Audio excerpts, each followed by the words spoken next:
प्रयागराज महाकुंभ के सेक्टर 17 में आगामी 27 जनवरी को एक ऐतिहासिक धर्म सभा का आयोजन होने वाला है, जिसमें सनातन बोर्ड का मसौदा पेश किया जाएगा। इस दिन को धर्म की स्वतंत्रता का दिवस के रूप में मनाने का निर्णय लिया गया है।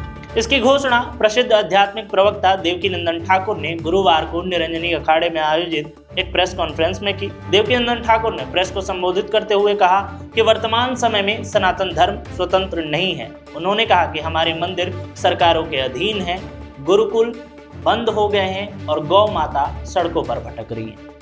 धर्म और संस्कृति को संरक्षित और बढ़ावा देने के लिए सनातन बोर्ड का गठन आवश्यक है।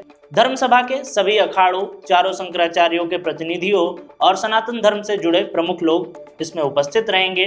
ठाकुर ने स्पष्ट रूप से कहा कि जब तक सरकार सनातन बोर्ड का गठन नहीं करती, तब तक हम कुंभ से वापस नहीं जाएंगे।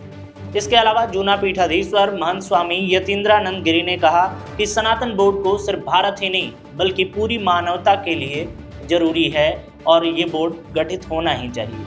उन्होंने कहा कि आतंकवाद, नफरत और अराजकता को खत्म करने का मार्ग सिर्फ सनातन धर्म ही है।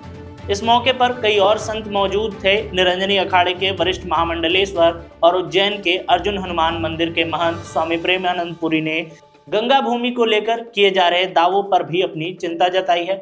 उन्होंने कहा कि कुछ लोग गंगा की भूमि को वक्फ बोर्ड की बताने का दावा कर रहे हैं। यह गंगा भूमि का अपमान है और इसे किसी भी हाल में बर्दाश्त नहीं किया जाएगा। इसके अलावा धर्म सभा में यह सुनिश्चित किया जाएगा कि सनातन धर्म को स्वतंत्रता और अधिकार मिले। साधु संतों का मानना है कि सनातन बोर्ड न केवल धर्म की संरक्षण करेगा बल्कि इसे नई ऊंचाइयों पर भी ले जाएगा।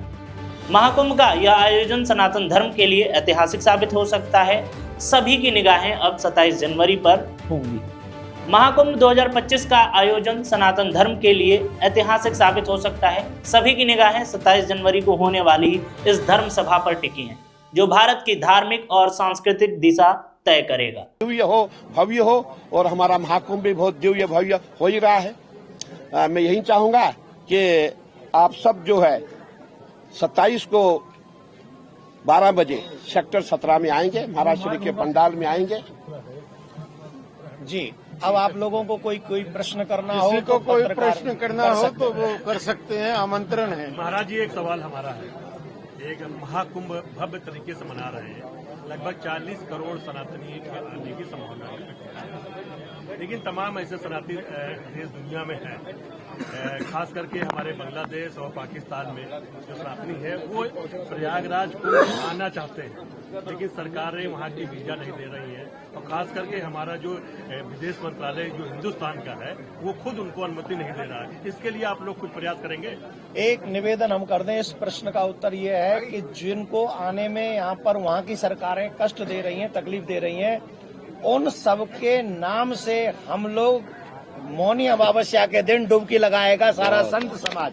उनके नाम से संकल्प करके लगाएंगे जिससे उनको भी वहाँ पुण्य मिल सके। नहीं, ये तो अलग बात है। और यही सनातन बोर्ड उनकी बहन बेटियों को साधु संत जो है देखिए, क्या करेगा? सनातन बोर्ड का काम भी यही होगा कि विश्व में सब सनातनियों की चिंता करें, सुरक्षा करें, उनके अधिकारों का रक्षण करें। आप याद करिए, जब बांग्लादेश में ये सब कांड हो रहा था, उस समय आप ही के सानिध्य में दिल्ली में 16 नवंबर को हमारे प्रमुख मुद्दे क्या थे?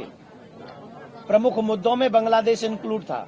बिल्कुल। और अभी भी आपके माध्यम से एक बार फिर कह दे रहे हैं, अगर बांग्लादेश में हमारे हिंदू बहन बेटियां सुरक्षित नहीं हैं, तो इलीगल तौर पे जो बांग्लादेशी यहाँ रह रहे हैं उनका भी मुद्दा 27 जनवरी को धर्म संसद में उठाया जाएगा और वो यहाँ रह के हमारे लोगों का काम छीन रहे।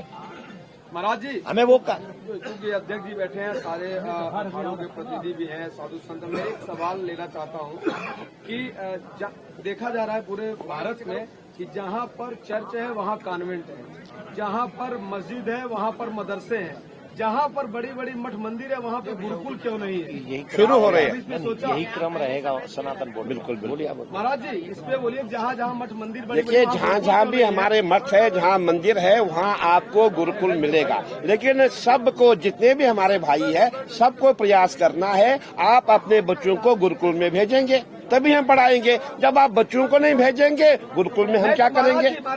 ये आप पे भी डिपेंड करता है, खाली हम पे नहीं। हम तैयार बैठे हैं, महाराज श्री तैयार बैठे, मैं तैयार बैठा हूँ। अच्छी शिक्षा मिलेगी तो बच्चे जाएंगे। मैं आपके प्रश्न का उत्तर दे रहा हूँ। एक सेकंड सुनिए।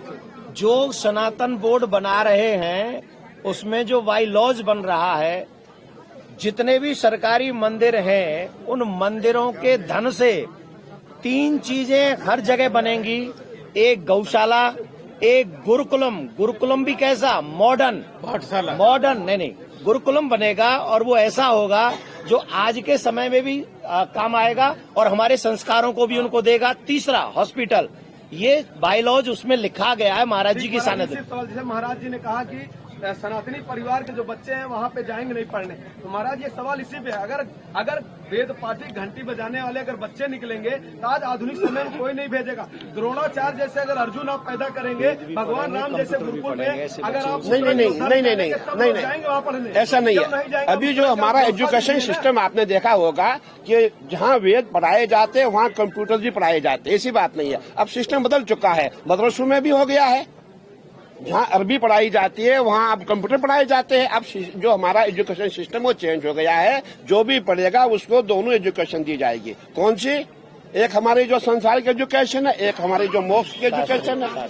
हमें दोनों एजुकेशन देनी है। देखिए, आपने जो प्रश्न पूछा है ये हमारे सनातन धर्म की परंपरा के अनुसार हमारी जो गुरुकुल पद्धति है उसके अनुसार हम लोग जहाँ हमारे मंदिर हैं, मठ हैं, वहाँ गुरुकुल हमारे पहले थे, उनको तोड़ दिया गया, खत्म कर दिया गया। उनको पुनः स्थापित करने के लिए सनातन बोर्ड बन रहा है। और दूसरा आपके प्रश्न का मैं जवाब ये देना चाहूंगा, अभी महाराज श्री ने एक परंपरा और शुरू की है। जो लोग हमारे यहाँ पढ़ने के लिए गुरुकुल में आ रहे हैं, हमको 4 भाषा का में पढ़ाई कर रहे हैं। हाँ। सबसे पहले नंबर हम संस्कृत में उनको वेद पढ़ा रहे हैं, दूसरे नंबर हम इंग्लिश में उनको वेद पढ़ा रहे हैं, तीसरे नंबर हम हिंदी, शुद्ध हिंदी में वेद पढ़ा रहे हैं, और चौथे नंबर उनकी जो मातृभाषा है उसमें हम वेद पढ़ा रहे हैं, जिससे कि वो पूरे विश्व में जाकर के उसको किसी भी भाषा का अभाव ना हो और अपनी भाषा का वो प्रभाव बता सके। इसलिए वेदों को 4 भाषाओं में हम लोग पढ़ा रहे हैं। यही गुरुकुल होगा और यही गुरुकुल में पढ़ाई का लॉजिक होगा और यही सनातन बोर्ड की मांग है कि जहाँ जहाँ हमारे मंदिर हैं, जो हमारी परंपरागत गुरुकुल जहाँ थे उनको तोड़ दिया गया, अब पुनः उनको स्थापित किया जाएगा और पुनः उसी परंपरा को जीवित किया जाएगा। 27 तारीख को जो धर्म संसद होगी उसमें सनातन बोर्ड का ही एक मुद्दा उठेगा या और भी कोई? देखिए, स्नातन बोर्ड में सब मुद्दे आएंगे। स्नातन बोर्ड एक सागर है, मतलब इन सिंपल वर्ड्स